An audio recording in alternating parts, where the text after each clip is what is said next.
Hadirin keluarga besar PKS, saudara-saudara sebangsa dan setanah air. Para perintis kemerdekaan Republik Indonesia telah membuktikan segala bentuk pengorbanan, harta, tenaga, keahlian, bahkan jiwa mereka.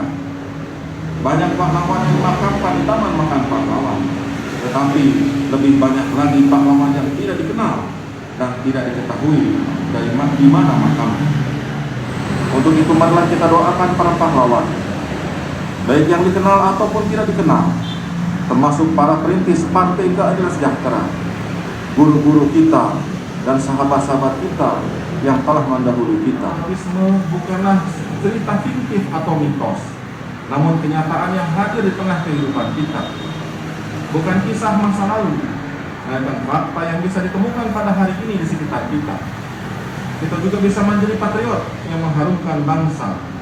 Sebagai contoh, Tim Nasional Indonesia U16 berhasil mengharumkan bangsa dengan meraih gelar juara AFF U16 tahun 2022 yang sangat membanggakan.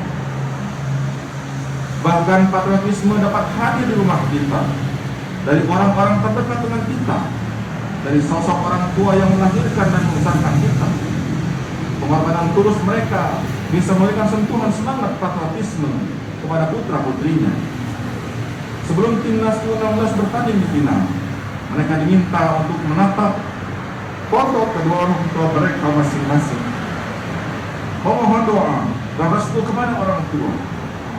Apalagi orang tua pun dihadirkan secara langsung di stadion untuk menonton anak-anak mereka yang sedang bertanding. Kehadiran orang tua membersamai perjuangan dalam melanjutkan semangat tanpa batas para penggawa timnas U16 hingga berhasil meraih kemenangan 1-0 melawan Vietnam dan menjadi juara. Hadirin keluarga besar PKS, saudara-saudara sebangsa dan setanah air, prestasi anak-anak muda timnas U16 dan prestasi-prestasi gemilang yang telah diperhatikan generasi muda lainnya harus menjadi inspirasi bagi kita. Pemuda masa lalu juga telah menorehkan kita emas, mengukir sejarah gemilang. Sejarah kemerdekaan Indonesia tertulis dengan jelas tentang peran anak-anak muda. Milestone-nya dimulai saat mereka mendirikan Jamiatul Khair, Budi Utomo, Sarekat Islam, dan organisasi kebangsaan lainnya.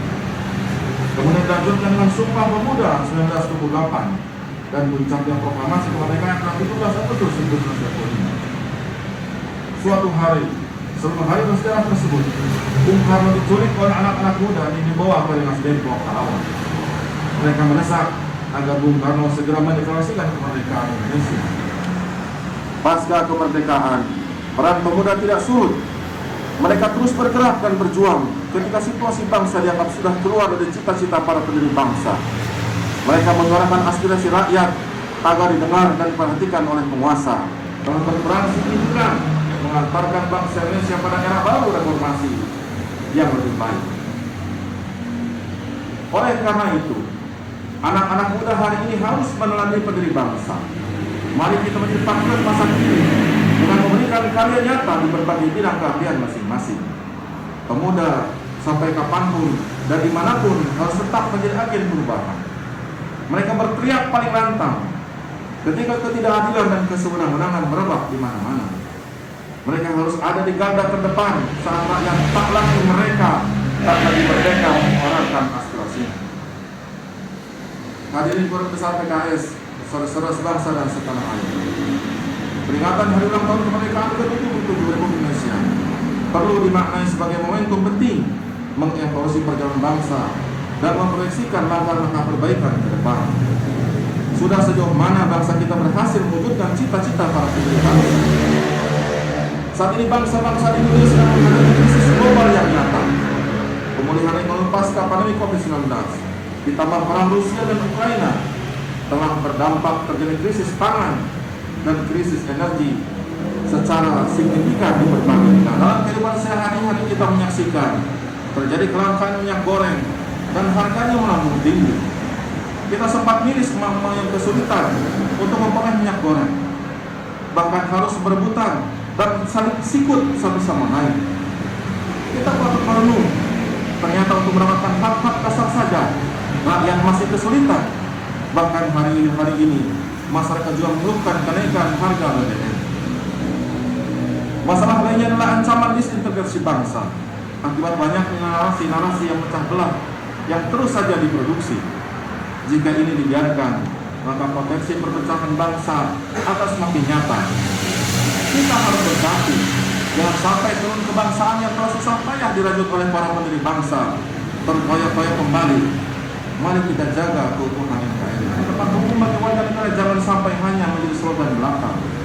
Kasus pembunuhan Brigadir Joshua harus menjadi momentum untuk melakukan reformasi penegakan hukum. Polri harus menjadi garda terdepan dalam penegakan hukum dan perlindungan masyarakat. Hadirin keluarga besar PKS, saudara-saudara sebangsa dan setanah air. Akhirnya kita harus menjadikan peringatan hari ulang tahun kemerdekaan ke-77 Republik Indonesia sebagai momentum muhasabah dan bangkit lebih kuat untuk melakukan perbaikan. Partai Keadilan Sejahtera senantiasa mengedepankan semangat kolaborasi dengan seluruh elemen bangsa dalam rangka membangun Indonesia. Partai Keadilan Sejahtera menyadari membangun Indonesia yang sangat luas dan majemuk ini tidak bisa dilakukan sendirian. Dibutuhkan kerendahan hati seluruh elemen bangsa untuk mau mengesampingkan ego sambil terus mencari titik temu sehingga bisa membangun kolaborasi secara nyata untuk membangun Indonesia. Bangsa Indonesia mampu menjadi bangsa yang dapat pulih lebih cepat, bangkit lebih kuat dan mendapat keridhaan Allah Subhanahu wa taala. Demikian amat yang dapat disampaikan. Semoga bermanfaat bagi kebaikan bangsa dan negara. Allahu Akbar. Merdeka! Merdeka! Merdeka!